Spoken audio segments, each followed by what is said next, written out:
Hey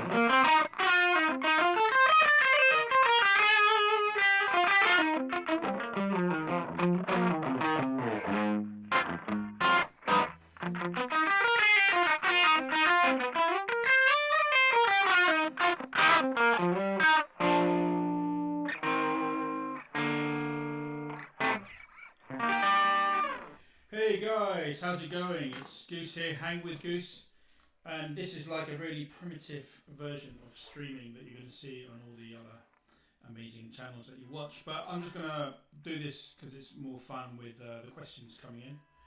So I hope you can hear me, because I can hear me, so I hope you can hear me too. And maybe some of you can tell me if the levels are. So please let me know. And this is kind of like question and answer. Otherwise, you're just going to have to listen to me yap on. And we're going to be talking about British blues players, of which I am one of. And maybe we'll do American blues guitar players, and then jazz players from Greenland on the subsequent weeks. Who knows? But oh yeah, bring the mic closer. Yeah, we can do that. Hello. Maybe I can put the volume up a bit as well. Turn my guitar up. Maybe that will help. There we go. Yeah. So we're going to talk about British blues guitar players. We're going to start at the beginning. We're going to start right at the very beginning and see where we can take it from there. And also, you guys can chip in, because I actually did a little video at the beginning of the week called British Blues Guitarists, and it was just kind of my effort to do it, but it kind of failed miserably because I missed out all your favourite players, and also I was actually wearing a shirt and tie on Monday for a certain reason, which I won't go into, and everyone said I looked like David Brett from The Office, and spoke like him too. So this is my everyday attire, so hopefully it'll be more relaxed and chilled out, this version of that video. So we're going to start with the British blues. We're going to go back to the early 60s, and we're going to be talking about Alexis Cornet and Cyril Davis. So if anyone remembers that, well, maybe we've got some people that actually saw them who are going to come in, because I know we've got some elderly customers who sometimes check in. But yeah, Cyril Davis and Alexis Cornet. And I'm not going to be reading from Wikipedia here, guys. This is just from my bad memory. But you can, if you want to chime in, you're more than welcome. So, I mean, they had a band called Blues Incorporated. They had luminaries such as Charlie Watts.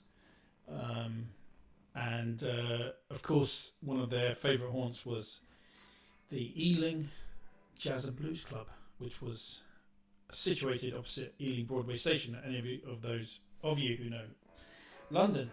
And suffice to say, I actually got to play at the Ealing Jazz and Blues Club 3 times, which you may not think that's anything special, but let me tell you it is, because it never ever opened. So it's literally you had all those amazing bands in the 60s play there, and then it shut down. I don't know what year it did shut down, but eventually it shut down and no longer functioned as a band venue. So they opened it up, the council opened it up, I think 3 times in the last 20 years, and I got to play every one of those 3 times. So I don't want to show off here, but you know, I will anyway, because it's quite something to have played the Ealing Jazz and Blues Club. And I actually played, I can tell you now, I actually played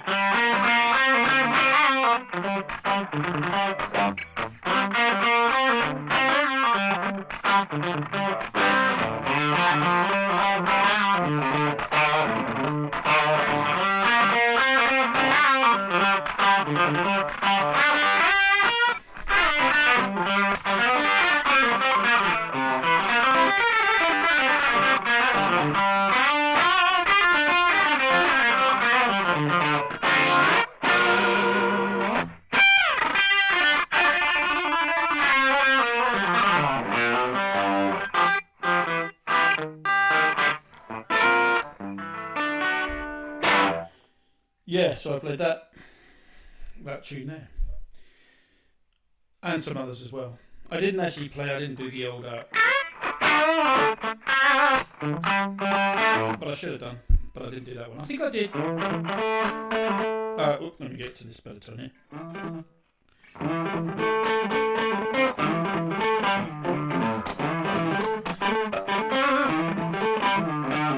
You don't love me, baby. You don't love me, yes I know. You don't love me, baby. You don't love me, yes I know. If I tell my mother, I'm gonna talk to my father too.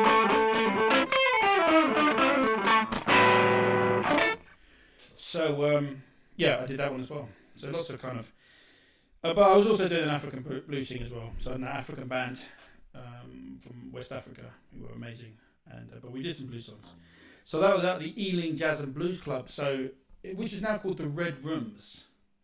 And I actually the last time I did it, I made a video for YouTube, but unfortunately I lost the video. I deleted it. But there was the actual ceiling. The owner showed me the stage area, and I was thinking, this is where Ginger Baker and Jack Bruce were probably fighting, So that was really amazing. That was amazing. That was a Ealing Jazz and Blues Club. It's worth seeing if you're ever in London. Anybody go to Ealing Broadway. It's right opposite the station. You go down these steps. I think there's a few album covers with these steps on it. It's kind of like it's on the rock and roll sort of land. What do they call the sightseeing sort of thing. And they had a blue plaque put there. I don't know if you have that in America, but blue plaques are for special places in England, historical places rather. And Charlie Watts actually attended and opened and presented the blue plaque to the Red Rooms, or otherwise known as Ealing Jazz Blues Club. So there you go. So that was it, yeah. So let's say hello to a few people. So, Powell Murray, hi, hey brother, how you doing? Red Special, obviously, Brian May fan there. Can you play Bohemian Rhapsody? Well, I could play it, but I'd need a backing track, and then I'd need to study it and really get into, I'm kind of like Jeff Beck in a way. In some things that I do, I'm like, Jeff Beck. Although I'm not really comparing myself to Jeff Beck, but Jeff Beck, he'd prepare a song for a year or 2 years in advance and then play it and then present it. And I think that's what you'd have to do with Bohemian Rhapsody. Yeah, you could learn it in 5 minutes, but to really get into it, you'd have to play it for a few weeks, a couple of months, just to really get into the head of Brian May and what he was thinking when he did it, and the touch and the tone. You'd have to get into that tone. You know what I mean? If you're going to do a job, you've got to do it properly. So the answer would be no, I wouldn't want to play it to you because it would sound horrible. So apologies. Hi Wayne from Southern California, USA. Great to have you on board. Southern California. Is that near Santa Barbara? Can you tell me, Wayne? Are you near Santa Barbara? And the 5150 show. Hey bro, how's it going? Great to see you. Phil S from Norwich Guitar. Yeah, Andrew. Yeah, he's saying hello to Andrew. Sorry, my bad. Who have we got here? We've got Ian Fisher from Australia, Brisbane. That's amazing. And Yusuf, great to hear from you, Yusuf. And Philippe, man, if you were playing a Flying V, you'd be spot on. Kim Simmons, Savoy Brown. Oh, Kim Simmons. I always think Kim Simmons like something from Kiss. But no, you're right. Savoy Brown, founder. We're going to talk about them in a minute. We're going to talk about the Savoy Brown blues band in a minute. Billy Green didn't. So let me I am going to Google this a minute because Savoy Brown. Let's have a look here because this is all things about British blues guys. We're talking about the British blues. I just want to check one thing with this, Chris. No, that's wrong. Okay, sorry, my bad. Okay, sorry about this. Let me just get this. Okay, right. So, we're going to talk about a few different things. We're going to talk about Chicken Shack, Savoy blues. I mean, you guys can chime in and just tell me what you think, and I can, we're going to talk about players. But I'm going to just tell you, I'm going to give you a shape of the British blues where I kind of see it. And obviously, there's guitar players within these kind of icons. There's other guitarists, like the Groundhogs and all these kind of guys. But we're going to go through, if we do decade by decade, so we'll just start in the 60s first. And then you guys can tell me, because, So Wayne says Santa Barbara is north. I'm 20 east of Los Angeles. Okay, because Raikuda, my favourite guitar player, comes from Santa Barbara. So that's why I asked, And I know Raikuda drives he drives one of those, those cars old cars, but they kind of do them up. I can't remember, like a Model T Ford, and then they do them in. Jeff Beck did the same, but I think Raikuda drives one of them. He's really into that, has an old car, so it's done up really cool. So he lives near there somewhere, near an airport apparently. And we've got someone from Denver, amazing. And right, okay, so let's get into this. So we were talking about Ealing Jazz and Blues Club, where Grey Born Organisation, all those guys play down there. We've got Jack Bruce, Ginger Baker, and we've got Charlie Watts as well, hanging around there. And of course, Brian Jones. Brian Jones was, a lot of people don't realise that Brian Jones was one of the first guys, playing all this.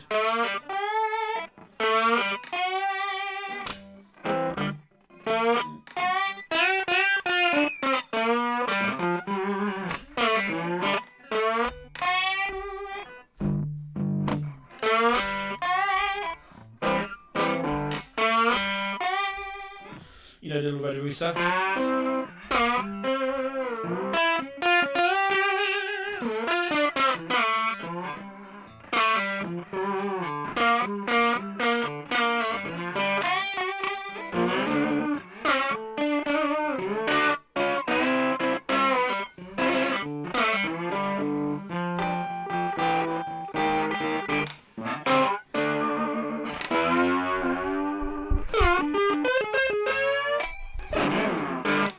So we had sorry, this is a little bit hard for me.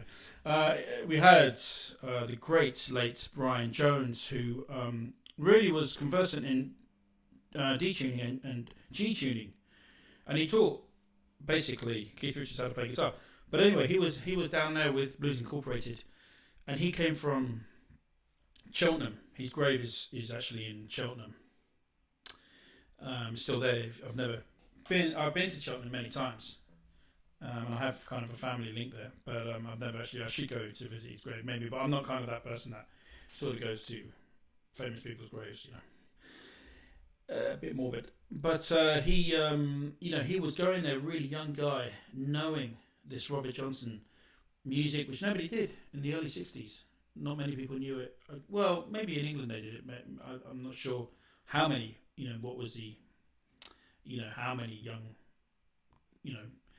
people knew that music back in the early 60s. But anyway, he certainly did, and he knew this D-tuning and G-tuning, because there's a kind of an argument that goes something like Raikuda did the soundtrack for the film Performance, and that's how Keith Richards learnt the tuning, the G-tuning, and so forth. But I think he was pretty much aware of it way before then because of Brian Jones. He must have been, because Brian Jones was using those tunings, and really was conversant in that country blues style. Bob Dylan, loved. Bob Dylan absolutely loved Brian Jones' playing, So there you go. Hey, Yuli from Dusseldorf. Thank you. Yuli, are you sorry, I need my glasses here. Yuli, are you the guy that does the Marshall clips? Because there's a guy, I think there's a guy called Yuli.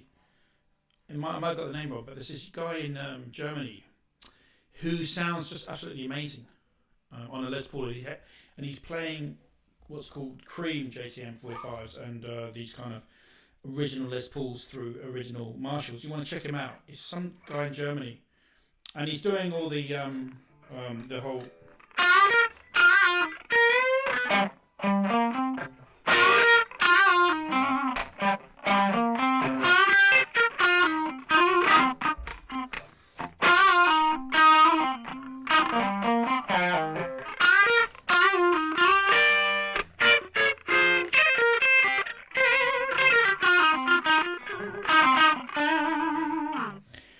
doing all that stuff. But he's a great player, man. He's really, really good. And he's called Yuli something.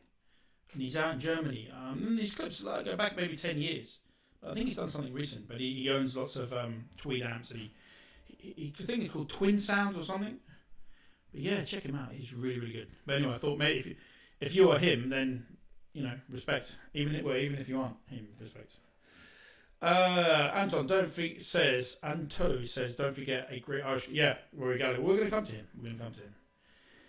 Okay, so let's get this going. So we've got Cyril Davis, we've got Blues Incorporated, Alexis Cornet. Alexis Cornet kind of became well known because he did a radio show about the blues. So Alexis Cornet was really instrumental in promoting the blues and also getting,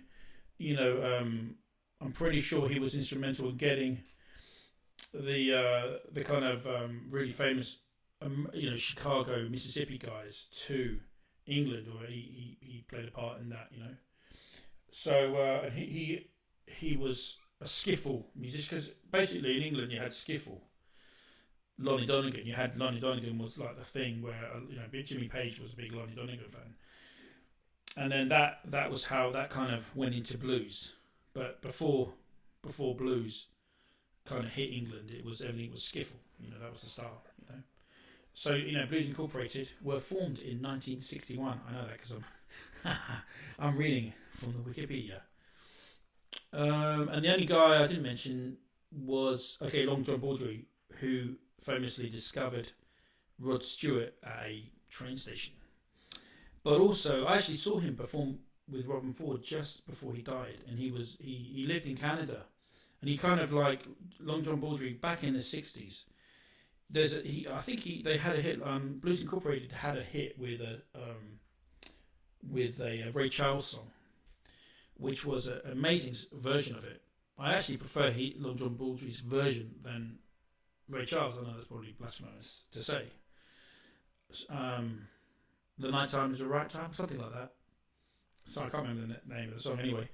But then, interestingly about Long John Baldry, he's obviously a very tall fellow, and he had his fair share of problems with the substance abuse, but he ended up in Canada, and I think he was always trying to restart his career. I think he had one kind of successful solo album or hit, but then I think he did something really commercial, and then no one ever forgave him for that. And so anyway, he ended up in Canada and he played the local Canadian scene, but his career never really took off, like everybody else's that was around the time, Dick Hextall Smith, also of great horn player, somebody to, who was very much involved in that scene. And then you had obviously the Rolling Stones. So they were all going down the Ealing Jazz and Blues Club, and the Rolling Stones were formed. Brian Jones met Mick Jagger, who was playing harmonica and singing, and Keith Richards, who wasn't a great guitar player, really, let's face it. And so that's why, without Brian Jones, the Rolling Stones, would never have been formed. I mean, it was his group. I think he even came up with the name. So Brian Jones was very much the leader at that early 60s sort of time. And anyway, so that's really, if you're talking about the birth of British blues, and even if John Mayall came after, but if you ever interview or talk to John Mayall and says, were you the first guy in British, because everyone thinks that John Mayall was like the first dude in the British blues scene, but John Mayall himself will tell you, no, it wasn't me, it was Cyril Davis, harmonica player and car mechanic by day, and Alexis Cornet. So they were the two guys that really started, when you say British blues scene, they were the two guys, and Alexis Cornet played guitar and sang, and Cyril Davis played harmonica. So there you go. That was it, and then you had great other musicians like Huey Flint, who was around that scene, who went on to play with the Blues Breakers. But then you had the Yardbirds, and the Yardbirds I think is really important into the birth of the British blues, because with the Yardbirds, that's really where you got Eric Clapton. Eric Clapton started in the Yardbirds, and But before Eric Clapton, there was a guitarist called Top Topham, who I actually knew and worked. I was about to do some duo gigs with Top. And anyone in the British blues scene would know Top Topham, because he was quite a flamboyant character, and he was actually a fine artist, and he painted these incredible murals or whatever on people's ceilings and walls in these posh houses in West London, Kensington. And Top Topham was this great guitar player, and he knew Jimmy Page, and he actually invited Eric Clapton around to his house, and Eric Clapton, was Top Topham's father was a big blues aficionado, and then let Eric Clapton hear all these blues records. So that's could be one of the places where Eric Clapton really discovered the blues was through Top Topham's dad. And then Top Topham left the Yardbirds because Top's father was not really happy Top playing in a band, in a pop band. So he said, no, you've got to go to university, and quit this silly band business, growing your hairline and all that stuff. So Top quit, and Eric Clapton came in because Eric and Top were friends, And it was this is a true story. I actually went when I went to visit Top for the last time, and we were jamming. Top said, I just bumped into Jimmy Page, and we were talking for about an hour in the street. So there you go. It's funny because I've walked around that area. I've never seen Jimmy Page, but I don't know if that's true, but that's what Top told me. And unfortunately, Top was suffering from Alzheimer's and died not long after that, sort of during COVID time, I think. So that, unfortunately, we never got to realise our duo, but I did play with him, and I just remembered him saying to me, because I said, what songs do you want to do? Thinking he'd want to play.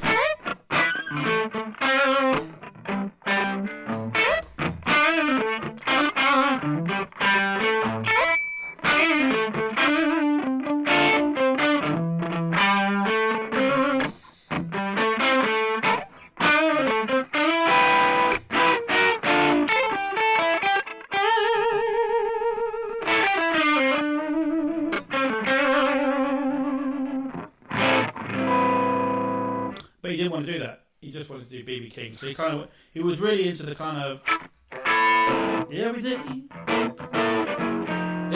I have the blues. Let's do it B flat. Every day I have the blues.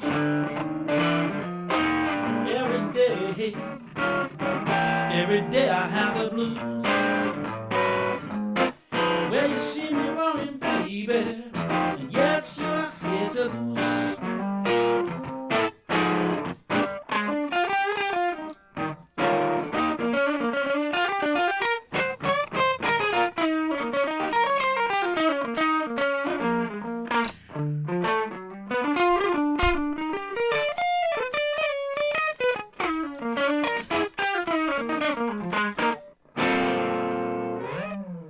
So that was kind of more the sort of stuff he wanted to play, the B.B. King stuff, and of course.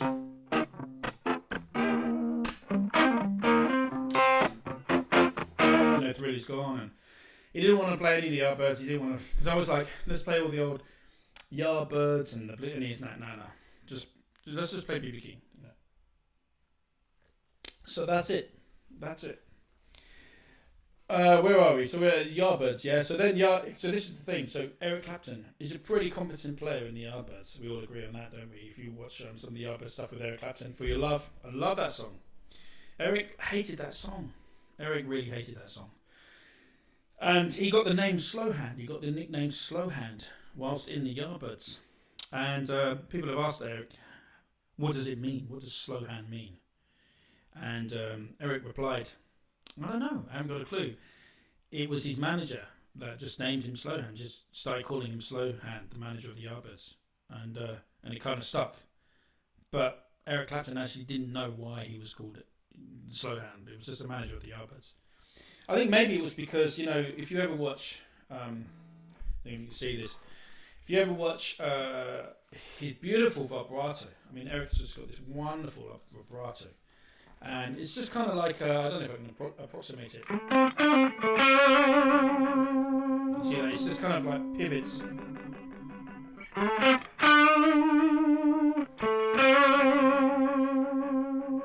it's this kind of like this motion. You're just moving. You're not even, because I tend to twist my wrist. He doesn't. He's kind of pivoting the whole hand. You know, I mean, I'm using 11s on this. He used possibly 9s or an 8 with a banjo string on top. So it's a different technique that I have, but just wonderful playing. Thank you, John Perry. God bless you. God bless you, man. Thank you very much. Thank you, respects. Donating for tipping me. That's very, very kind of you. So so here we are. We're on Eric Clapton. Now this is the thing. It's kind of like Robert Johnson met the devil at the crossroads, you know, because he kind of disappeared, didn't he? And he came back. It's incredible.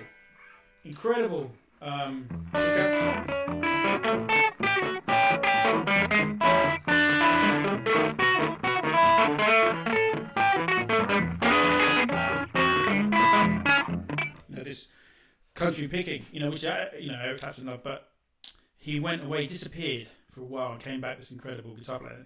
Clapton was the same. He was in the Yardbirds. He was a pretty competent player. Nice riffs, Telecaster, Vox AC30, great playing. Then he lived at John Mayall's house because John Mayall advertised for a guitar player. He needed one, he'd kind of seen Eric, and he I guess he'd asked for Eric, and he joined the Yardbirds, but wasn't happy, and so then he was living at John Mayall's house, and then again just studying, very, very studious. It's like he did a degree in blues. It was that intensity of study where he was listening to albums, and because if you check out his version of Hideaway, it's kind of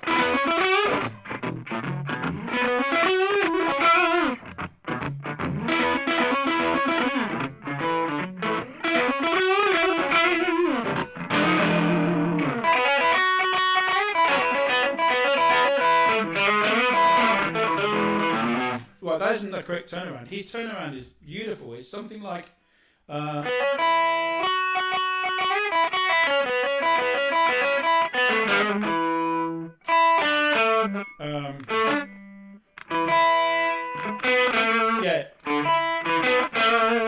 so it's got that. It's really like it's really every note is defined. He knows exactly what he's doing. That took it wasn't improvised. That took some work, and that's what he did at John Mayall's house. He really studied. He just put the records on and just learnt all those licks, all those Freddie King licks. He was listening to B.B. King, he was listening to Robert Johnson, and he learnt that very studiously, like he did a degree in 1 year. So that when he arrived at John Mayall's, and then the live work he did with John Mayall's, he just became this.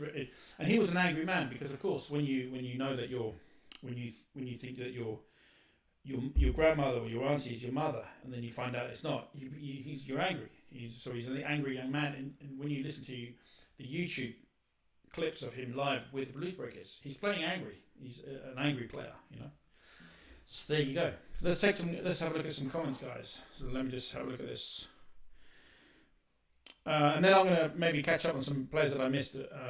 So here we are. We've got somebody from Greece, Peter Green, inspired guitarist. You're the man. He's the one that got you in the blues. And we're going to talk about Paul Kossoff and Robin Trower as well. Yeah, that's definitely, we're going to talk about them. And we've got Chris Barber, who was playing at Flamingo. So thank you, Russ Cotty. Hope you got your name right. Now, Chris Barber was playing at Flamingo, and I think he was a bit in competition with John Mayall, because I think John Mayall used to play at the Flamingo and the Marquee, or something like that. And so there was kind of like a little bit of competition between the two bands, apparently. So there you go. And Sonny Terry and Brian McGee, he brought the Muddy Waters Howlin' Wolf in the late 50s. Yeah, this is something I wanted to touch upon, so thanks for reminding me. Russ has made a really good point here. So Sonny Terry and Brian McGee, Muddy Waters, and Howlin' Wolf all came over to England in the late 50s, and they actually toured England. And the backing band, I don't know who would have been their backing band, but I know that later, in the 60s, John Mayall actually toured with Johnny Hooker, and took Johnny Hooker around England. and John Mayall's Blues Breakers was the backing band, but I'm not sure that if that was with Eric Clapton. I think that wasn't. But anyway, so I think Big Bill Broonzy, if I'm not mistaken, Big Bill Broonzy also came to England in the 50s as well. So you had these kind of like legendary blues players, like playing places like Scunthorpe and Humberside, and sort of places that you wouldn't. You need to like look over your shoulder. No, I'm only joking. I'm joking. Sorry, apologies for anyone that comes from Scunthorpe or Humberside. Apologies there. But you know what I mean. Can you imagine in the 50s seeing these incredible Chicago and Mississippi legends, in your local town? That must have been crazy. Hearing this music you never heard before. So yeah, that was, and that actually was part of the British blues, because that's what influenced the later players, with these guys coming over. So Yusuf says, I'm trying to get into Mick Taylor's music, but don't know what songs he played on by Rolling Stones. Any recommendation? Yeah, we're going to talk about that in a minute. We're going to come to that, Yusuf, so stay with us, hang with us. So Farmer David says, I checked out the archive to refresh my memory. The Stones played June 9/72, Faces 73. I remember both used Ampeg SVT amps for guitar and bass instead of Marshalls. They wanted more power. Yeah, well, Keith Richards was known for using an Ampeg amp around that time. And John Perry says, good sound quality on this live, your guitar's in the left channel, voice in the right. Oh, that's cool. You're a sound guy. I should expect no less. Hey, you'd be mistaken. You'd be very mistaken, John. I'll try my best though. Started by Marshall says, my first time watching your live stream, great playing and singing. For your attention, there is a slight echo in the audio. Maybe you want to know if it's into. Okay, what I'm going to do then is, let me just try this, because maybe my speaker is coming through on this. Let me just check out this guy, so hang with me. So while I do this, I'm going to tell you about the next person who played blues. So you got Eric Clapton, yeah, and then he went to Greece. Peter Green replaced him, and then of course, let me just turn off this mic, because this is mic pro mic. Let's have a look here. Input. I don't know if I can turn that input volume. I'll try that. 1 2. 1 2 1 2. Yeah. So hopefully that's got rid of the echo, but let me know, guys. And hopefully you can still hear me. So that should be okay now. So if anyone just tells me if you can still hear me, he'll still hear the sound. So yeah, Eric Clapton, he went with a band called The Glands, which is like the coolest name for like a punk band I've ever heard. The Glands. I wonder what that's referring to. And anyway, so whilst he disappeared, John Mayall got in Peter Green. And Peter, that riff that I keep playing today, All Your Love, you can hear Peter Green playing that song live with the Blues Breakers, which is amazing to hear. The difference between obviously Eric Clapton and Peter Green playing that same song, you find that also Peter Green had this aggression in his playing. So that's one thing, sometimes when I, because I'm getting on guys, I'm the wrong side of 45. But when I sometimes speak to young players, I say, go and check out Eric Clapton and check out Peter Green and John Mayall's Blues Breakers, and they had an intensity and an aggression. You've got to have that. You've got to have that fire and passion in your playing. You can chill that out later on. When you get a bit older, you refine it, you chill it out. It's like an old wine, But when you're young, you've got to have that intensity and that animal in you, because you can't get it later. You want to have it when you're young. And then you can control it later. But, sometimes you've got to have that. And you can hear that in their playing when they're young guys. You're not going to hear that in Eric Clapton's playing now. It's not what he doesn't have to do that. But back then, you can hear that he was angry. And same with Peter Green. Peter Green was a butcher's son. Grew up in London, probably had loads of fights. And that's what he sounds like when he's playing. He sounds like he's fighting with a guitar. And but it became very refined very soon after that. With as soon as he got his own group together, he kind of settled and he didn't have to prove anything. But in the Blues Breakers, you can see that he's replaced God. Clapton is God. He's replaced the God of guitar. So he had to be good, and he actually went up to John Mayall and said, "I'm better than Clapton." So there you go. you know, and he probably was. I know a few people that think he was. I mean, I like him. I love them both for their different qualities. You know, they are both. You know, Clapton had an incredible sense of timing, especially in Cream with Ginger Baker. Ginger Baker and Clapton's timing was really, really, unique and really great. You know, and you can hear kind of when Gary Moore did BBM with, Gary Moore formed that band BBM, which was a kind of recreation of Cream in the 90s. And they didn't have that timing, that kind of special, unique timing. Gary's playing is incredible. He's an incredible player, and he was the best man for the job in the 90s because Eric Clapton didn't want to reform Cream at that time. But Gary just didn't get the timing, because he's got his own timing. He hasn't got Clapton's timing. He's got his own thing. And what Gary does is incredible. But we're going to come back to Gary in a minute. So there you go. Now after Peter Green, because we're going to move this on, you got Mick Taylor. And for me, Mick Taylor's playing was very, very kind of, it was like an English gentleman sort of.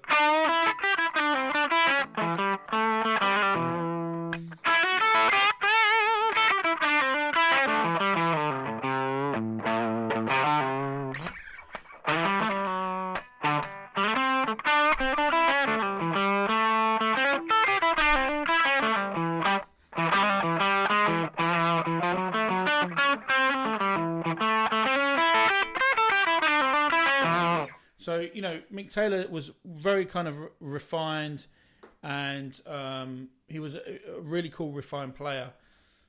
Didn't have the intensity, didn't have the aggression that Peter and Eric had, but he had this beautiful, measured playing. It was precise, measured, and it was, beautiful in his own way, And they each picked a Freddie King instrumental, which they all performed beautifully.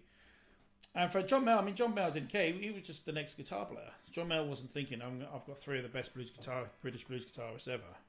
He was just like, I've got a gig, I need to fill it, So there you go. So that's kind of. So that was really the 60s. And then obviously you had Jeff Beck, who was playing the Eel Pie Club. And with the Yardbirds again. And the Eel Pie Club was another very famous club, especially similar to the Flamengo, the Marquee, and the Ealing Jazz and Blues Club, So these were kind of four venues in London which were really sort of, prominent to the British blues, So yeah, there we go. So, Phil says, used to watch Ramon at the Cider Shed in Norwich. Yeah, that was great times. I miss those times. I used to play in a little pub in Norwich, which is a beautiful part of the country, really, really nice, and that's actually I miss that place, but I did go back there recently and did a gig, so I have to go again. So then we got another in the British blues thing, Christine Perfect, who was in a band called Chicken Shack, and she got a hit really with I think it was an Etta James sang a song that was famous with Etta James, and Etta James was of course a backing singer of Johnny Guitar Watson back in the day. But she did a cover of "I'd Rather Go Blind," which was just really for me. That is, I'm gonna say, "I'd Rather Go Blind" is one of the, if not the best kind of blues songs of the British blues kind of era, because the vocal she did on that was just absolutely superb. So if you've never heard of, I know all of you must have heard it, but check out "I'd Rather Go Blind" by Chicken Shack with Christine McVie singing. And Christine McVie was a great pianist, and she was playing on the early Fleetwood Mac stuff. Of course, she then later joined, when Peter Green left, she joined the band and became Christine McVie, I think, when she married the bass player of said band. But anyway, yeah. So for me, "I'd Rather Go Blind" was one of the quintessential British blues cuts. It's up there with Black Magic Woman and all the All Your Love, all those kind of cool blues songs. So check out Christine Perfect, Christine McVie. So yeah, there you go. Now this is where it gets a bit murky. We could go on and on naming all the bands in the 60s because there were so many. Tony McPhee. I think my friend Bob.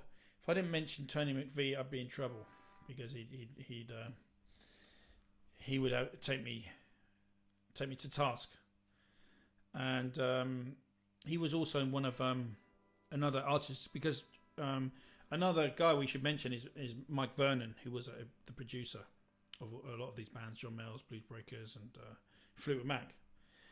And in the mid '60s, we had the band called the Groundhogs with Tony McPhee. Not somebody I think he played NSG Junior or something like that, or 335. Can't remember. Not somebody I'm really an expert on, but definitely I remember when the Groundhogs toured, and I saw them, and this was in the '90s. Pretty sure I saw them in the '90s, and they were an amazing band, And he was a great singer, very very good singer, and his guitar playing kind of had the same intensity of his singing, which was really really something to behold. But they never, so I don't think they ever really broke through like the bands like Cream and Fleetwood Mac, but they were certainly. Everyone knew the Groundhogs. My mum used to tell me about the Groundhogs, so they were known. And so another guitarist to check out, Tony McPhee, the British Blues. McPhee played a Strat in the '70s. Thanks, Ross, for letting us know about that. So then let's fast forward. So let me just think if there's anybody else we've actually missed. We got Alvin Lee. He got famous at obviously the Woodstock festival. That's where he made his mark. Alvin Lee. Who else? Let's have a think. Who else was at '60s? Anybody tell me? Well, Paul Kossoff. We can talk about Paul Kossoff. And Paul Kossoff was obviously. I think now here's the deal. I think he used bigger strings like 11s, so that's kind of what I use. And again, he had this really pronounced, which I won't even attempt, but kind of a very wide.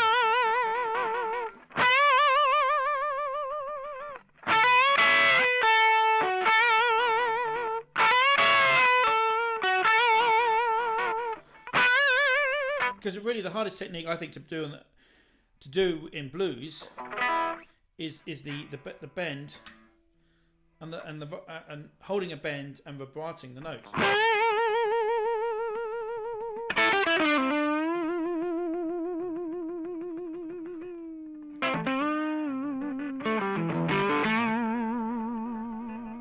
And that's how I try to play. That's really how I try to play now. Is that not like Paul Kossoff so much, but I really recognise, just holding that note. And that's something I think everyone should practice. Just holding a note, just developing that beautiful sound, that vibrato. It doesn't have to be the Paul Kossoff one, which is quite a wide and aggressive.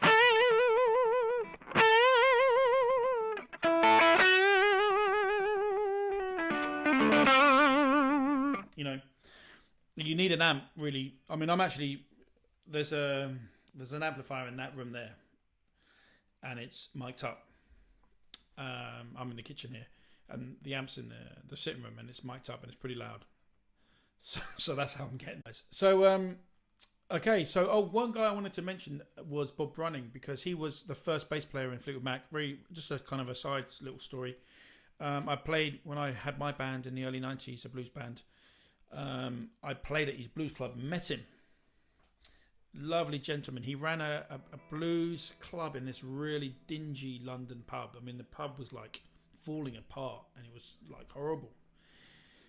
Really like the carpet. You'd stick as you walked. You'd stick to the carpet. It's that kind of place. And but he came in a suit. This very dapper gentleman, and he was actually a headmaster of a school.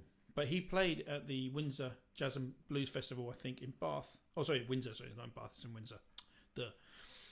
And he also played in Bath, apparently, because my friend saw him in Bath. And Bob Brunning was the bass player before John McVie joined, because John McVie had a steady gig with the Blues Breakers, and obviously Peter had to convince him to come into the Fleetwood Mac band. But anyway, I met Bob Brunning, and then I was going to do another performance with him. And I never forget, he said, I said, I'll send you an email or call you. He said, no, write me a letter. So, he wasn't doing emails, he was just doing letters. Unfortunately, he passed away before I could ever sort that out, but lovely guy. So Bob Running. So there we go. Paul Kossoff, there's the whole thing of him, because that was really because after 1966, of course, you had 67 and you had the Summer of Love. So then we were getting into Jimi Hendrix Experience, and we were getting into Cream, the Cream's first album, Fresh Cream. So when Fresh Cream and the Jimi Hendrix Experience came out, that was when then you kind of, the British blues thing had kind of was over. In a sense, it wasn't over, of course, because Peter Green was then playing in John Mayall's Blues Breakers. But in a sense, the music had progressed, and the music had progressed such that it was now psychedelic. It was blues, mixed with kind of Bob Dylan songs, chord changes, and it was still blues, but people were using other chords and stuff and making a pop song out of it. And so that really, because Fresh Cream was released in November 1966. No, sorry, December 1966. But by the middle of 1967, you were really into the kind of the whole, psychedelic, Summer of Love, Jimi Hendrix, all that stuff was then fully going that direction. So all the blues bands, including the Rolling Stones, all the blues bands had now become kind of psychedelic songwriting bands, taking, like I said, four chords or chord sequences, and then but playing blues over it, and hence you had blues rock or psychedelic rock or whatever you want to call it. Even with Cream, you had these.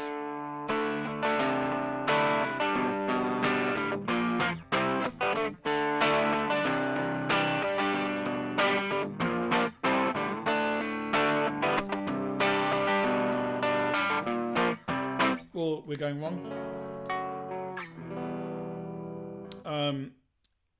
Fantastic songs. And then you had all the badge.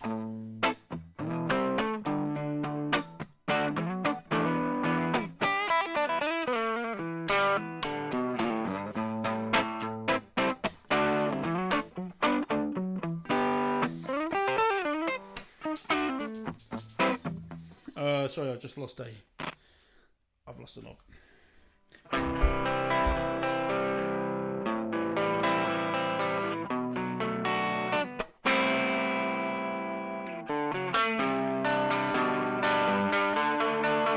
And then you had obviously, George Harrison and Eric Clapton, with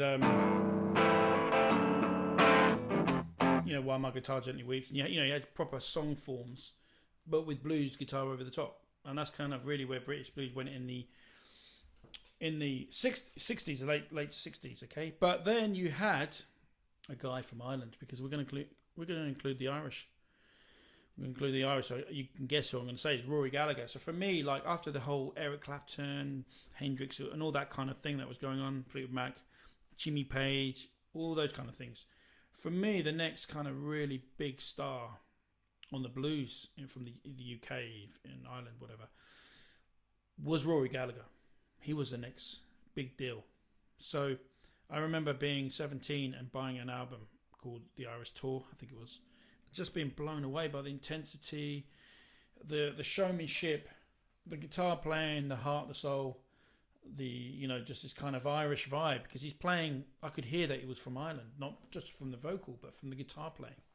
I could hear the beautiful Emerald Isle that is Ireland through his guitar, and it was kind of blues, but it was his own thing, which is really that's the best thing about British blues, is that it's an art form from Mississippi, Chicago, whatever, but it's kind of got a different spin on it, and Rory had that, but he had that the whole, and he'd play everything. He played banjo as well, I think, and then he'd do the whole resonator Nash slide thing. He'd do the whole thing. He was he learnt it all. He'd listen to, because that's the thing. You got to listen to really, if you want to call yourself, I call myself a British blues guitar player. That's what I call myself. But in order for me to call myself that, I've done the research into ragtime and the country stuff. You gotta study the country stuff and the Piedmont blues. Blind Boy Fuller, Blind Blake, and then all ragtime stuff, and then you got the more earthy stuff. You got to be conversant in it all, and then the Chicago, because we all want to do the Chicago stuff. We all want to play lead electric guitar, but you've also got to learn the Robert Johnson.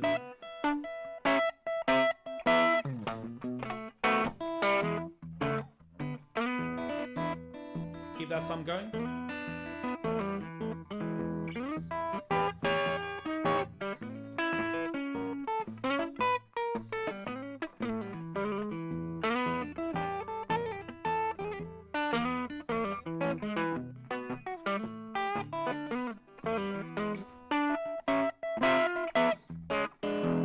But just keep that.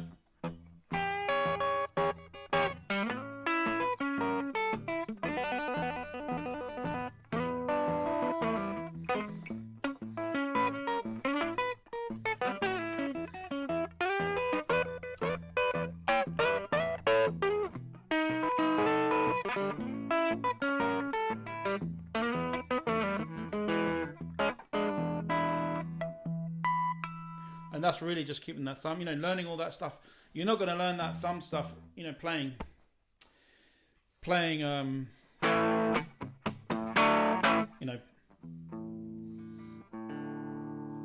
So you gotta go back. You gotta go back to go forward, and all the ragtime.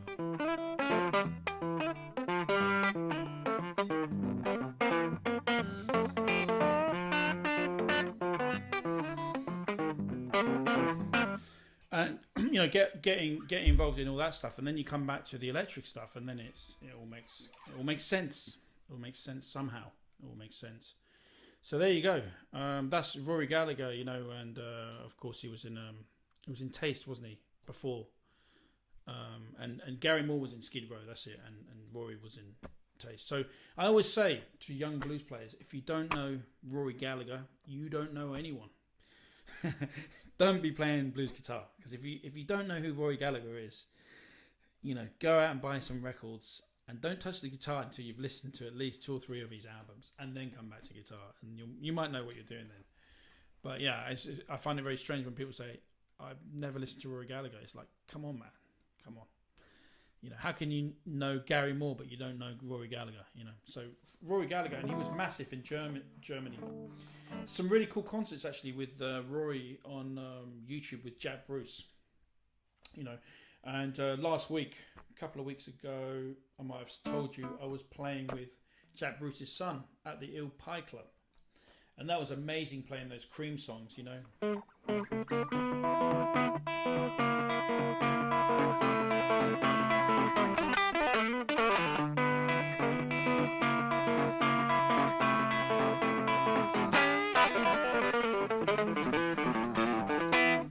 It was so cool playing those Cream songs with Jack Bruce's son, who, there was some spooky moments where he sounded like his dad, sounded just like his dad on the microphone, and I was like, my God, and I'm playing the riff, I'm playing Cream, and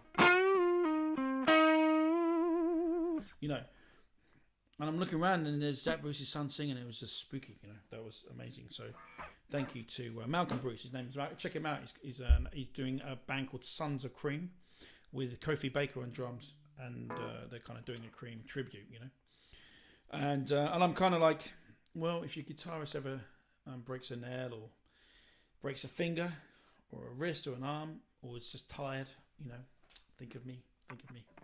I'll do the gig. I have a Les Paul, I have a Marshall JTM 45, and can travel, So there you go. Right then, let's go to some, because I've neglected you guys. I'm sorry. Let's go to some comments, and then we'll continue this journey into the great British blues guitar players. Let's have a look here. Russ, Russ, he said that. Wayne said the amps in the dog. Yeah, the amps in the dog. The pub is James Wharton Ingham. Oh, my friend. Okay, so guys, I got my good friend here, James. Now, James and I, James has done some wicked videos on this channel We've done some videos on Danny Kerwin, on Peter Green, on Nick Drake, and Alifakatori.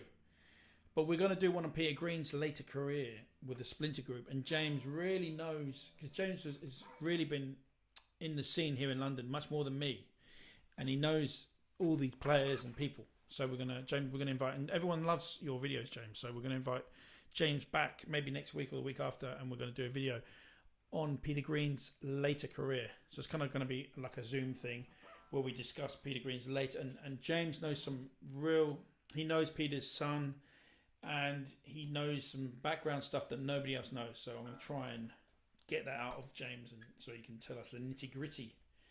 Not just the nice stuff, but also the bad stuff that went on. So Clive says, hi Ramon and chat. Clive, so I'm wondering if it's Clive from over the road here. So if it's, because basically where I live there's a train track, and all the poor people live one side of the track, i.e. me, and then the rich people live the other side of the track. And I think Clive lives the rich side, and I live the poor side. So this is England, but I think America's similar, because you have a saying in America, the wrong side of the tracks. And that's pretty much where I live is pretty much like that. The one side of the tracks, all us poor people live, and then the other side of the tracks, all the rich people live. So there you go. Clive says, you saw Taste live. Brilliant. Yeah, Taste were amazing. Well, I mean, from the albums I've heard. And I'm guessing they were quite psychedelic in their time. Phil from Norwich says, Rory Gallagher Festival weekend just took a place in Ireland. Clips on YouTube. Okay, there is, of course, the Rory Gallagher Festival, which I would love to play one day.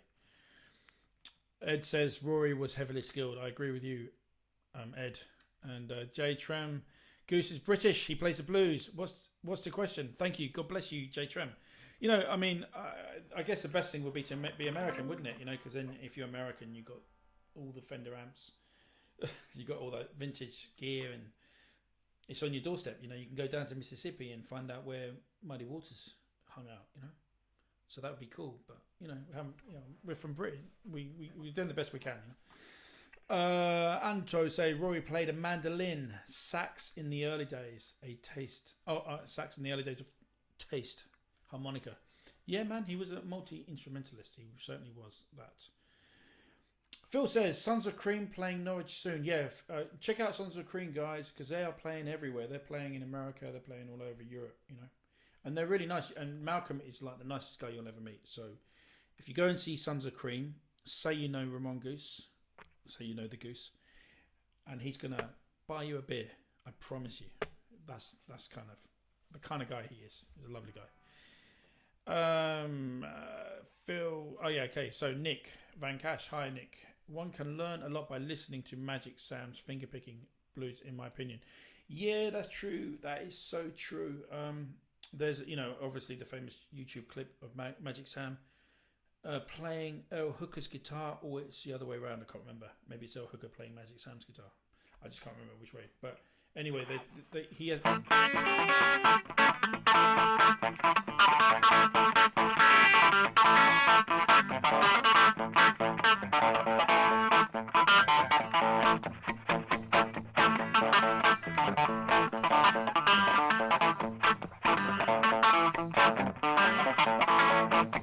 That kind of deal, which is kind of this relentless groove, which is amazing.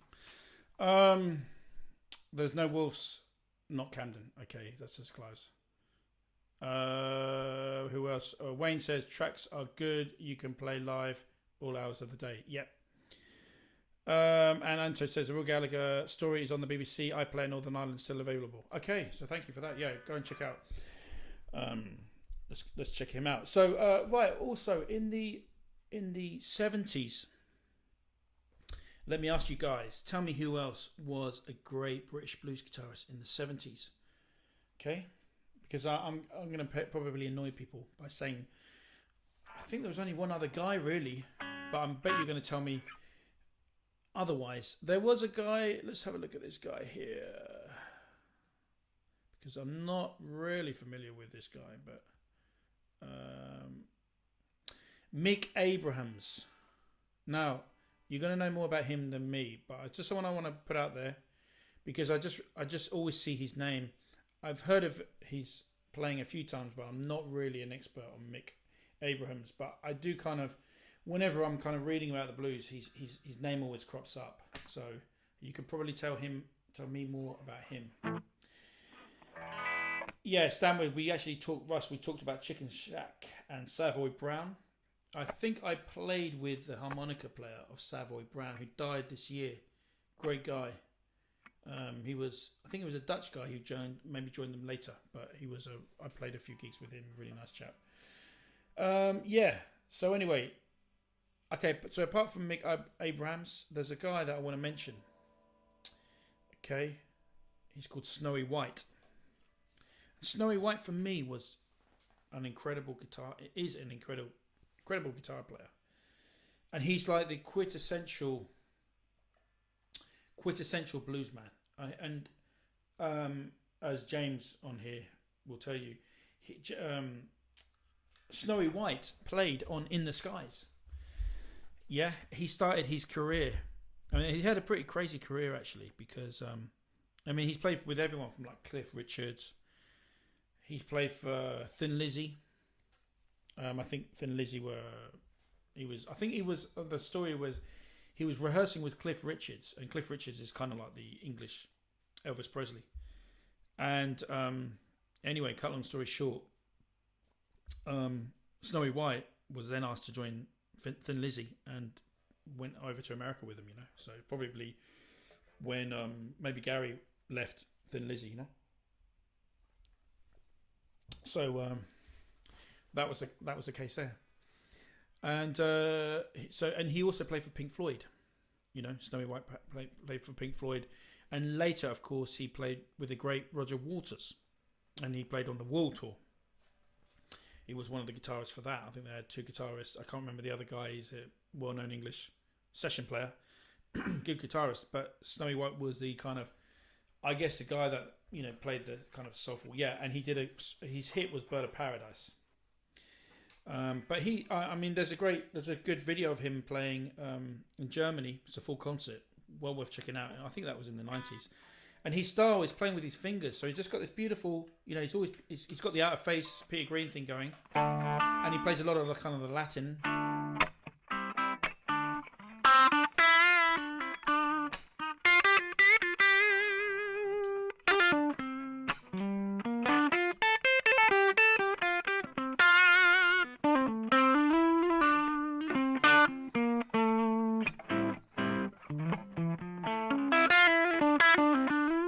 He plays some nice choice notes, and he's playing on In the Skies is beautiful. I mean, I always thought In the Skies was Peter Green, and when I heard In the Skies, I thought, wow, Peter's back. He's playing beautifully again. That's amazing playing. And then I was really disappointed to find out that it was Snowy White. But then obviously I discovered Snowy White at the same time.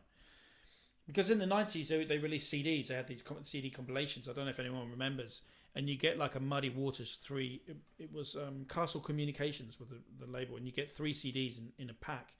And that's how I discovered the Boston Tea Party Fleetwood Mac live CDs when I was like 17. And that was just blew my mind, that 3. And it was really like £5 for 3 CDs, And anyway, yeah. So around that time, I heard In the Skies. I heard, the cheap, I think they were selling them cheap Peter Green CDs in a 3-pack or something. And that's why I heard this great guitar player. It was fantastic. And I thought it was Peter, and it wasn't. It was Snowy White he kind of adapted this, and it still does kind of play that Latin.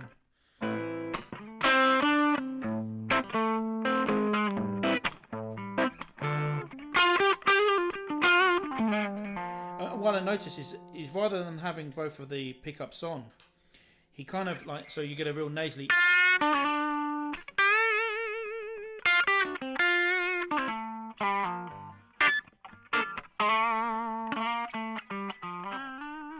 He'll back off the front pickup and have more of this pickup.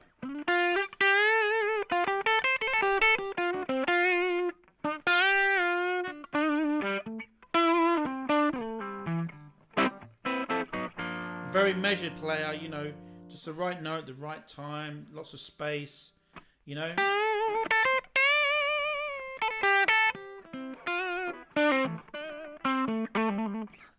he's not like a kind of like trying to fit in as many notes as possible. He's like, really, for me, Snowy White represents the quintessential British blues guitarist. He has a suit on. He's playing, guess what guitar? He's playing a Les Paul, which we're going to talk about in a minute. He's playing a Les Paul. And, that's the sound for me. That is the British blues sound. Is a Marshall with a bit of creamy,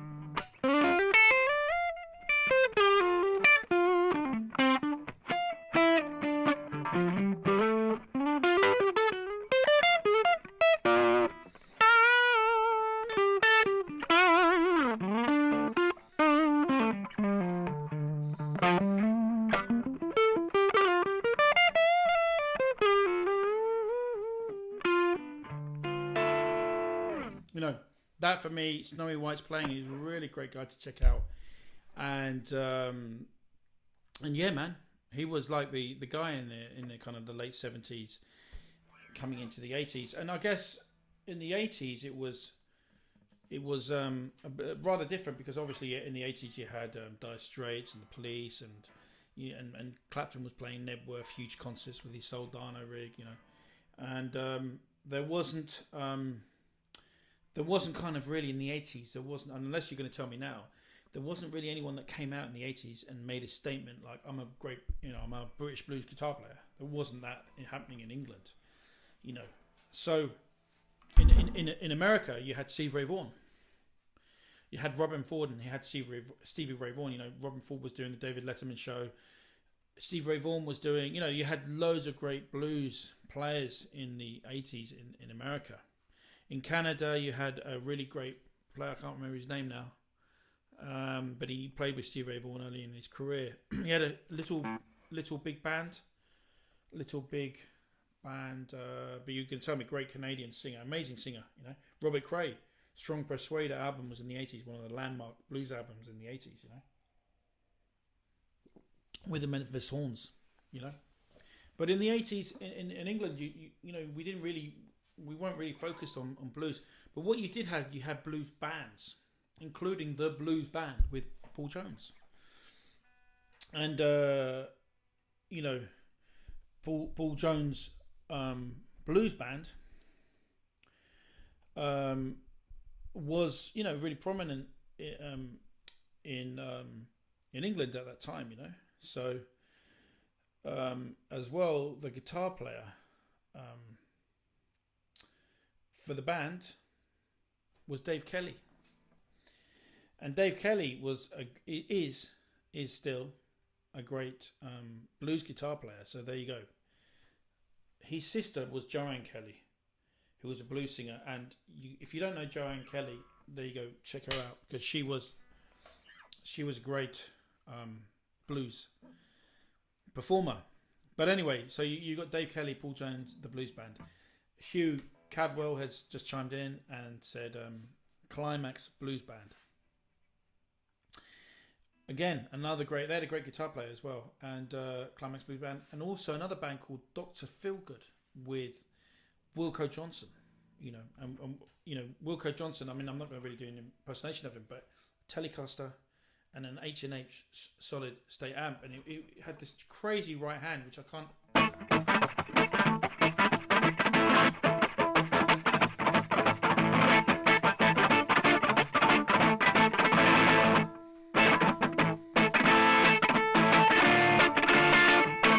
just very punky and nuts, but incredibly precise in its way.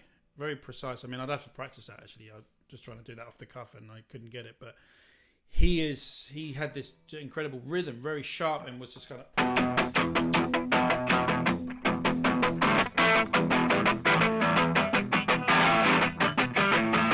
just incredible, a sight to behold. And I saw him with Norman Watts, another great bass player. I think he played for the Average White Band, if I'm not mistaken. But anyway, Norman Watts, Wilco Johnson did their own tour after Dr. Feelgood, because the singer Lee Brillo, I think his name was, he died unfortunately early. So yeah, 9 Below Zero. So we've got Dr. Feelgood, 9 Below Zero, Climax Blues Band, and the Blues Band with Paul Jones and Dave Kelly. So, and Tom McGuinness as well, I think was in the Blues Band, if I'm not mistaken. But anyway, so those were kind of like the four bands. They were the kind of four bands you had in the 80s, really, you know. And so it was more of a kind of a band thing, I think, rather than any one guitar player sticking out, you know, really, you know, which would come later in the 90s. We're going to talk about that in a minute. And yeah. Yeah, my kitchen is not big enough. This it's not crazy, man. Oh my God, yeah. What can I say? Wilco Johnson. It was, you know, seeing him live, and he had this real kind of doing these kind of sharp movements, because that was a thing in the 80s, you know. Was kind of like weird sort of robotic. Gary Newman. He reminded me of Gary Newman, actually. But it was kind of like he wasn't a person. He was kind of a robot or something, but it was a great punky, and Dr. Feelgood came from Canvey Island. You know, they came from Canvey Island, and if anybody knows Canvey Island, the people are strange apparently, because that's where all the petrol depot is. So apparently everyone's breathing in these petroleum fumes and not being too sane from it, you know. And so that's where Dr. Feelgood came from, you know. And another great singer, Alison Moyet, I think she came from there as well. So there's a few artists that came from Canvey Island, and Peter Green actually ended up living near Canvey Island as well. So, but James can correct me on that if I'm wrong. Okay, so that was the 80s. Let's move to the 90s, because we're gonna get through this. So in the 90s, who did we have? We had another Irishman. Another Irishman came and just blew. Because nothing really, I mean, and the guitar-wise, this is the guitar show. We're speaking about guitars, but like I said, you remember I said the British blues is a Les Paul through a Marshall. It is what it is. That is the British blues, you know. I know people are playing tellies and trying to be flash playing Strats and tellies, but when you say British blues, it's a Les Paul. That's the sound. It is what it is. Through a Marshall, or something that sounds like a Marshall. You know, if you want to, you know, for me, that's it, you know. And the next guy that stepped up to that kind of, to take that name, the British blues label, was Gary Moore. He was the next one, and Gary was always actually a blues guitarist, because he was in Skid Row, but he always played the blues. You know, he was a big massive fan of Peter Green, going way back, and followed Peter Green. He actually followed him, like stalked him, you know. And just always turned up wherever Peter Green was, there was Gary, you know. And that's how he eventually got the Les Paul, the famous Greenie Les Paul. But the thing about Gary was he was a brilliant blues player, you know. And then he went into fusion. He tried his hand at fusion, although he's not like a guitarist like Al Di Meola. I mean, Gary Moore's picking technique is phenomenal, you know. They sort of,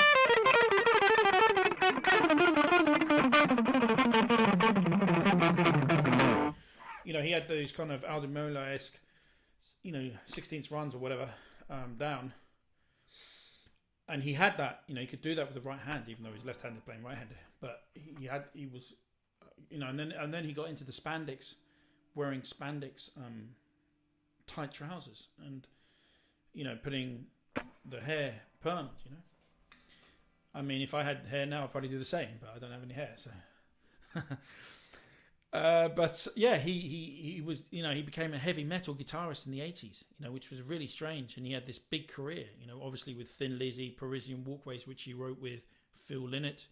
And, you know, he became, you know, a really good friend of Phil Lynott. I mean, I think they fell out a little bit for a few years, and then they got back together to do, I think it was called Out in the Fields, which became a hit as well. So the two songs that they did together, Parisian Walkways, which was a Gary Moore song, but then Phil Lynott came and did the vocals, and it was a brilliant, actually, an amazing vocal idea. And then I think it was called Out in the Fields. It was kind of an Irish protest song about the Troubles, and that also became a hit. So it kind of seemed that every time those two guys got together, they would produce a hit, and they were very good friends. And it was a shame that they kind of fell apart. But I think they got, towards the end they became friends again. I think, although they went their separate ways. But Gary. Gary, he was a blues guitar player.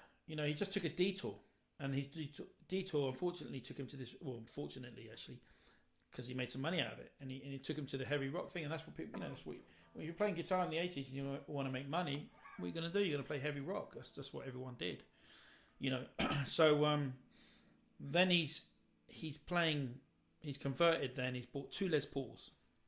He had the Peter Green one, and he bought another one, which I think was called Stripe. And he had these two Les Pauls, and not many people were buying Les Pauls or wanted to fork out. How much? I mean, were they £20,000 in 1990? You might be able to tell me that. Maybe they're 15,000 in 1990. I don't know, but let's say they were $20,000 in 1990. He bought two Les Pauls, so he said, right, I'm going to play Les Pauls because why is he going to play Les Pauls? Well, his hero Peter Green played them, Eric Clapton played them, Mick Taylor played them. Snowy White played them. That's the sound, man. That's the British blues sound. So he bought these two Les Pauls. He bought the Peter Green one earlier. He bought a reissue, not an original, but a reissue JTM 45. Because why are you going to buy an old knackered in JTM 45 in early 90s when you can just maybe you probably phoned up Marshall and said, have you got a reissue? Boom, they sent it to him. It's a printed circuit board, but it's going to sound more or less the same. KT66 tubes. He used his Governor pedal, his Marshall Governor pedal, and boom, he's got the sound for Still Got the Blues, which I'm going to murder.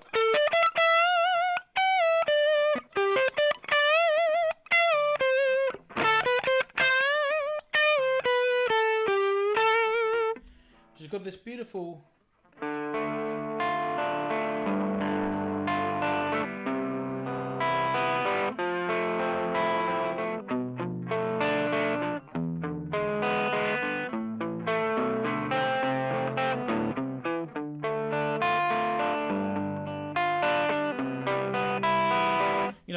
And that's kind of like, it reminds me a little bit of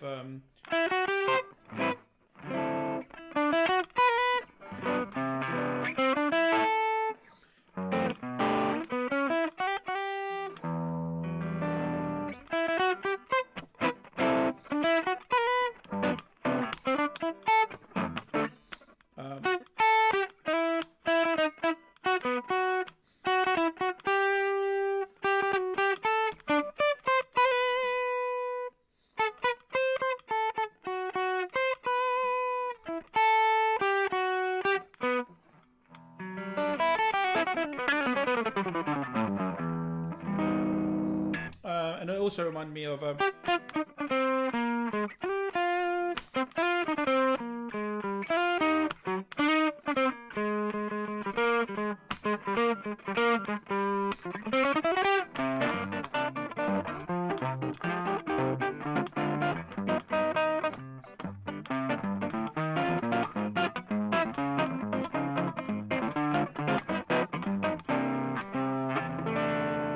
Blue Bossa, of course. So he's used a similar cadence in Parisian Walkways, and uses kind of the same technique in Still Got the Blues, and it's a great song. It's a pop song, but it's a blues song.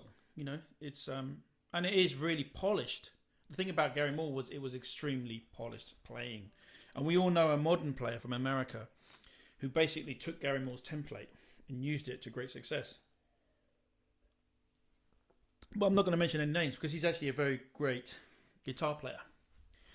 He's a great player. We'll say Joe Bonamassa. So he totally, for me, took Gary Moore's template, but done a really good job. The only difference, and I don't want to be critical about Joe because I actually do like Joe Bonamassa. I really love his playing. I think Joe's a great guitar player. I confess I don't have any of his albums, but every time I'm on YouTube and see him playing, I just think, wow, what a wonderful player. But I don't think he's written a song that you can compare to, any of the British guys. And I don't mean, because the Allman Brothers and, there's been some great American guitar players, Steve Ray Vaughan, Brum Ford. But I think Joe Bonamassa I think there was one song he wrote called, I can't even remember, but it wasn't even written by him. But that's the difference between Gary Moore and Joe Bonamassa for me, is that Gary Moore wrote some great tunes, and Joe Bonamassa hasn't yet, but there's still time, There's still time. He's still got a bit of time to knock those songs out. So there we are. Gary Moore was just, he did Still Got the Blues, and then he did the next album, After Hours, which was also a really cool album. Had the great tune Separate Ways, which is one of my favourite. And then he got a bit of criticism around the time because, I'll tell you I've got an anecdote to tell you guys about Gary, which coincides with the next player I'm going to talk about after Gary. But his playing was very, very precise, to the point it was a bit too precise, and he still had some baggage in his playing from the heavy rock. So he brought the heavy rock into his blues playing, which I thought, in hindsight, it was probably a bad idea. Playing scales really fast at a blues gig is probably not the best idea, but he had a fan base, so maybe he wanted to bring his fans from the heavy rock thing to his blues thing, which is understandable. But his playing it really matured, and when I saw him play a couple of times, he wasn't really doing that as much later on, and his playing sounded a bit more sort of. It kind of all worked for me. It all worked, Whereas when I think those first couple of albums, especially live, he would get into the fast Ademiola stuff, which he could do amazingly well, but it was kind of like unnecessary. And in the famous video of him and BB King, and they're doing, and every time BB plays a lick, Gary mimics him,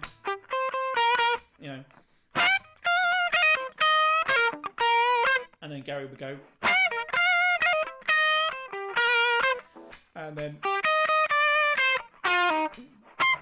Gary would, it was a bit weird. That was a bit, because, Gary had an amazing ear, and he was actually, in fact, best friends with George Harrison. A lot of people don't know he was really good friends with George Harrison. He actually played on the, the band that they had with Tom Petty and Roy Orbison, the Travelling Wilburys, is it called?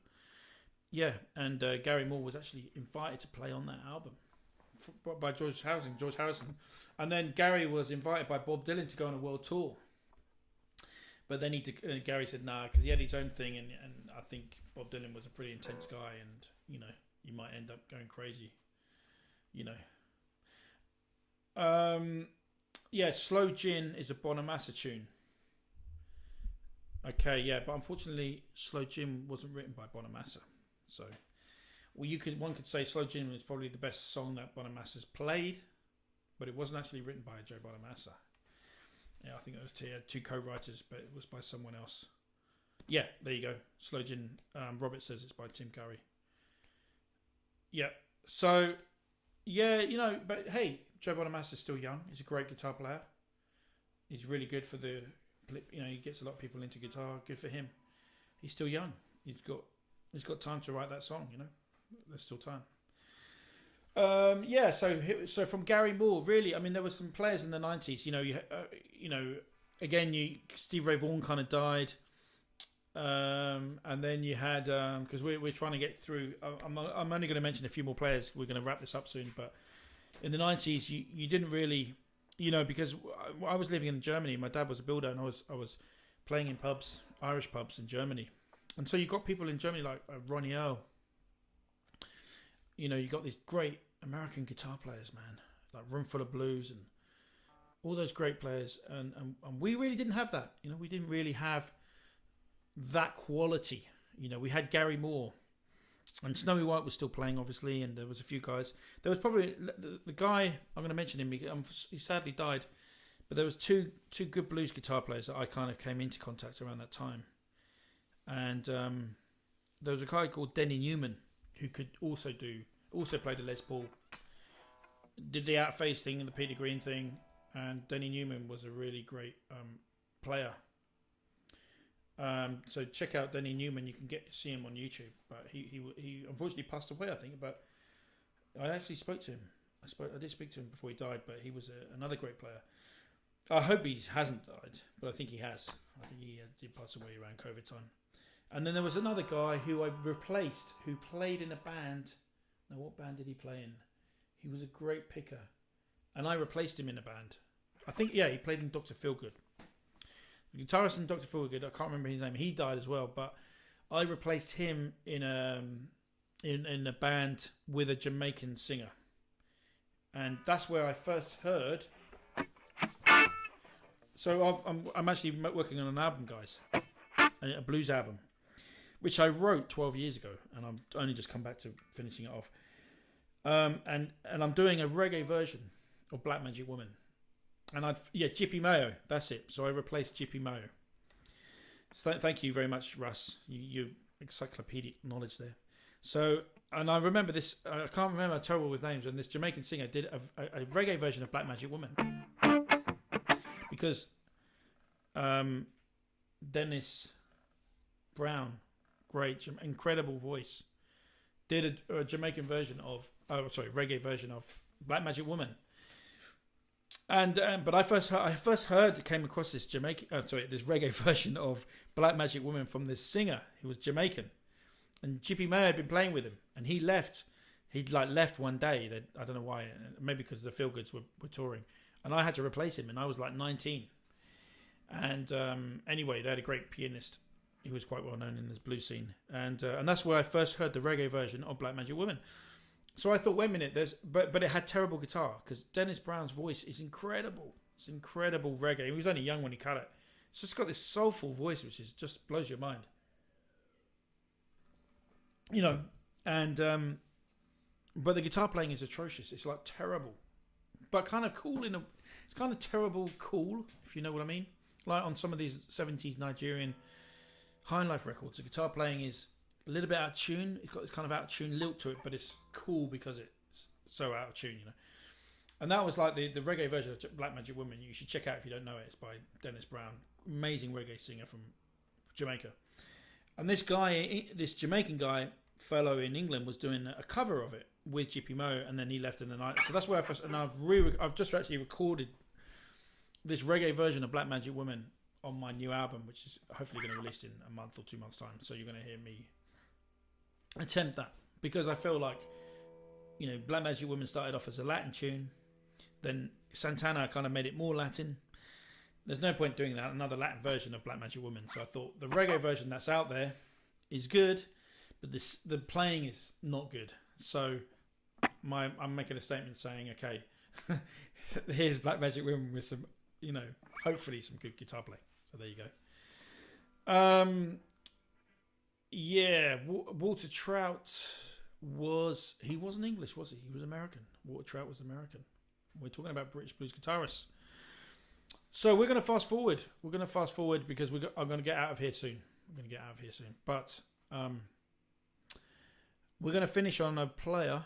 I finish on a one band and one player. Okay? And then I'm going to get out of here. The band is the Hoax. And the Hoax came out in the late 90s, early noughties. They had a guitarist called Jesse Davey. And I just remember being 17, 18, buying Blues in Britain, which was a magazine, which I actually appeared on the front cover. I want to put out there. And but that was later.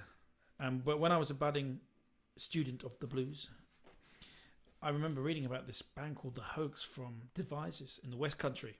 And basically the two guitarists, John Moore and Jesse Davey. And Jesse Davey and John Moore were these kind of Stevie Ray Vaughan clones, if you will, wearing the hat. And Jesse Davey kind of even looks a little bit like Stevie Ray Vaughan. And those guys, man, they were playing Strats, and they did the whole Stevie thing with the big amps, and those guys nailed it. It had an amazing singer called Hugh. I can't remember his name, but he's called Hugh. Great singer and harmonica player. And these guys were just amazing. Great drummer and bass player. Robin Davey was a bass player. I can't remember the drummer. I know they had a couple of drummers. Anyway, man, the Hoax were just killing band. Only young. They were really great, and they kind of really kind of upped the game, because until then we were very much the more kind of conservative sort of punky or beat band sort of blues. And now we had this kind of young guys playing the Stevie Ray Vaughan Texas blues, So they were kind of the band that were really of note in the late 90s, early 2000s. And then after that, and the next kind of guitar player who I met and would be gigging, and he's an acquaintance. He's not a friend. He's an acquaintance of mine. Was Matt Schofield. So Matt Schofield came out in maybe 2004, playing the same clubs as me in London. And then I think I met him in France. And again, this is he's just an acquaintance. I'd be doing something. Maybe I'd be working for Free the Tone.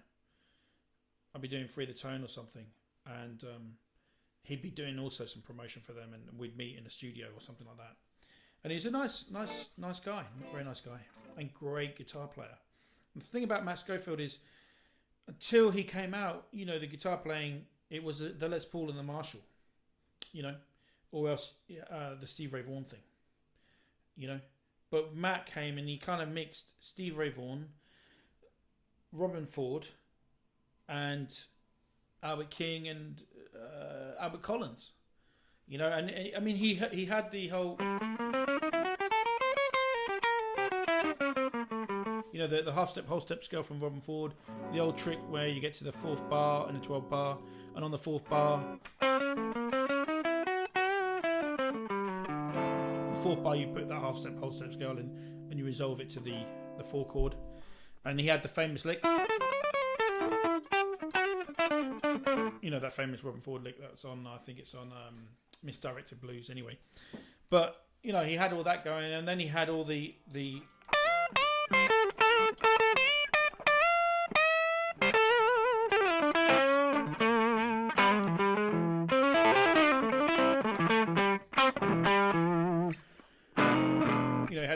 tricks, and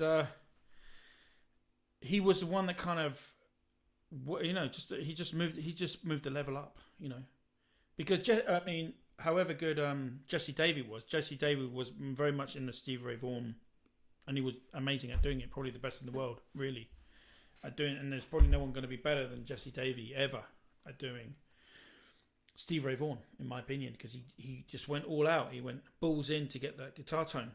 You know, he went to the end of the earth to get the, you know, he now runs King Tone effects pedals, you know. That's how nerdy he is about things. And he was, for me, you're never going to be as good as Jesse Davey at Steve Ray Vaughan. Especially not in the UK. And then Matt Schofield really raised the bar in terms of tone. His first album, I can tell you, his rig, it was a Super Reverb.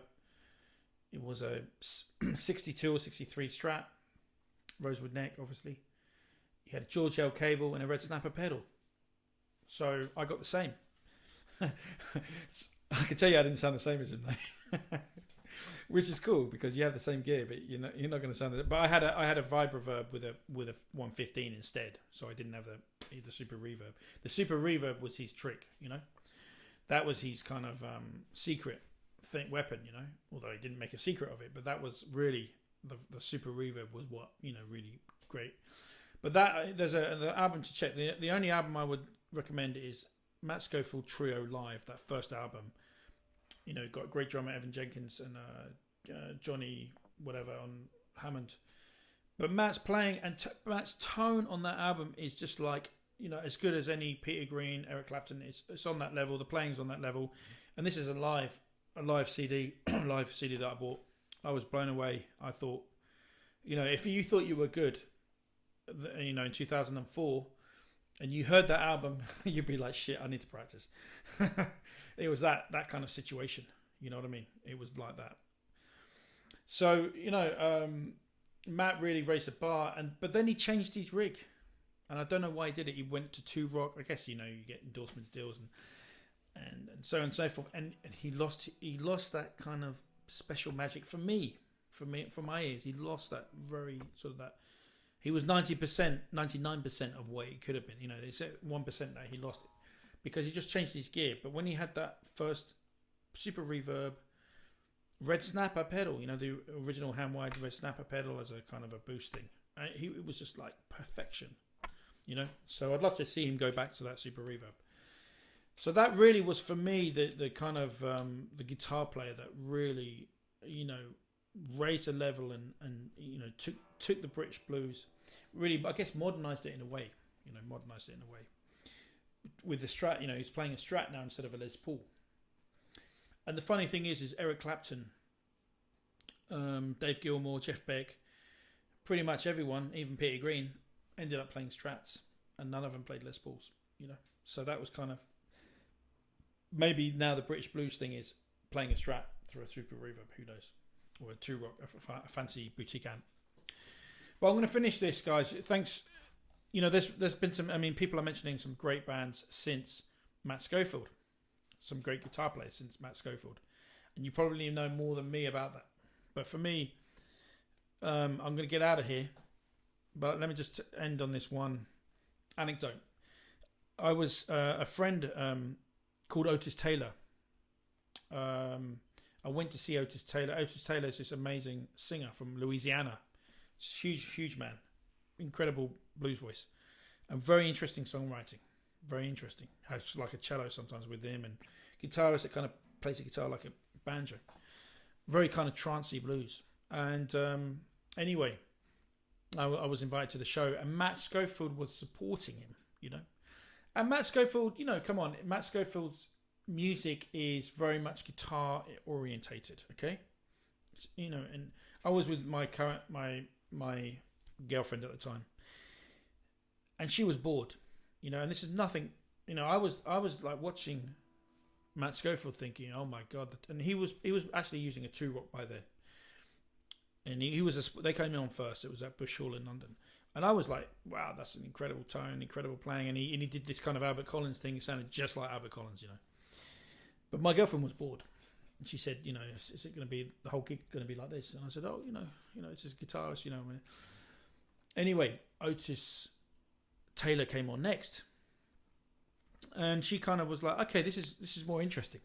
And here, Matt, I'm not being nasty to Matt at all when I say this, because Matt, I was pleasantly, so I didn't even know Matt was going to be there, but I love Matt's playing. I disagreed with my girlfriend at the time. I said, come on, this guy's an incredible guitar player. Anyway, finally, Otis had a special guest with him, and it was Gary Moore. And this is Bush Hall. If you've been to Bush Hall, it's not the biggest place in the world. And anyway, so Gary Moore comes on stage playing as a special guest, and he did the whole tour with Otis Taylor, who's this blues guy, not massive, but just a sort of medium level in terms of blues celebrity, I guess.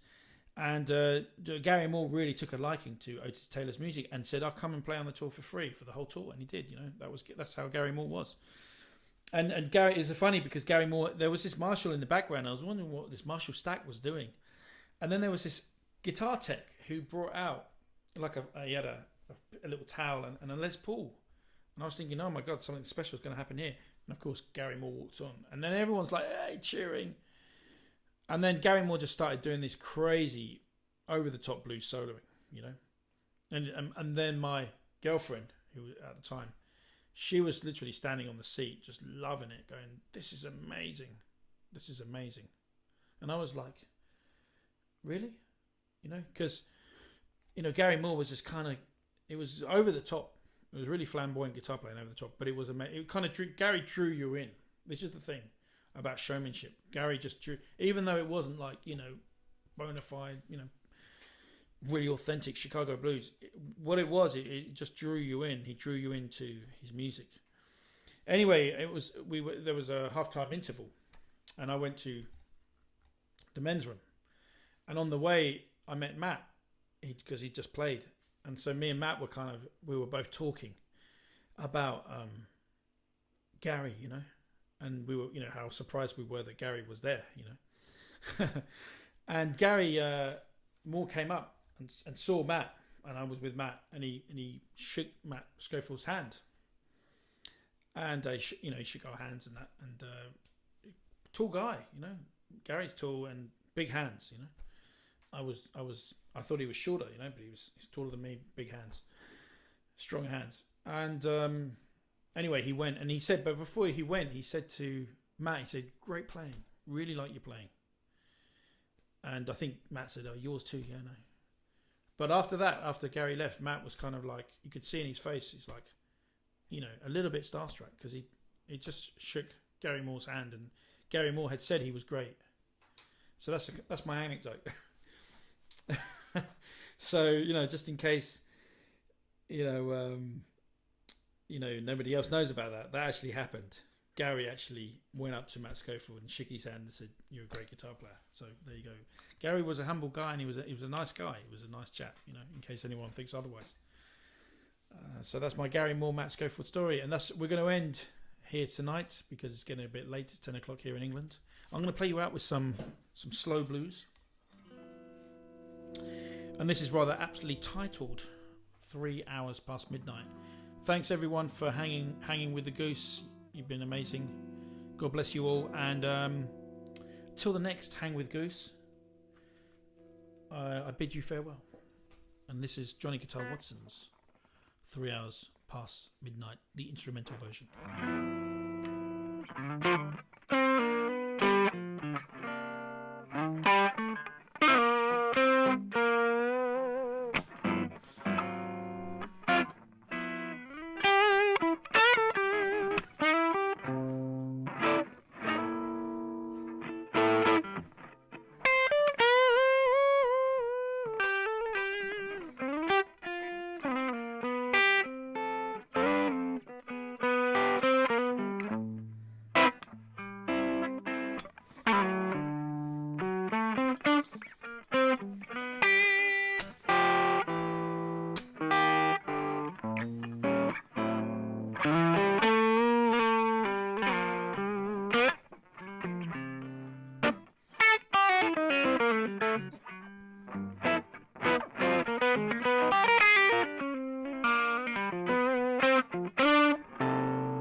Once again, thanks a lot, guys. You've been beautiful. God bless you all. Thanks for all your comments. I'm going to go back and read all your comments now.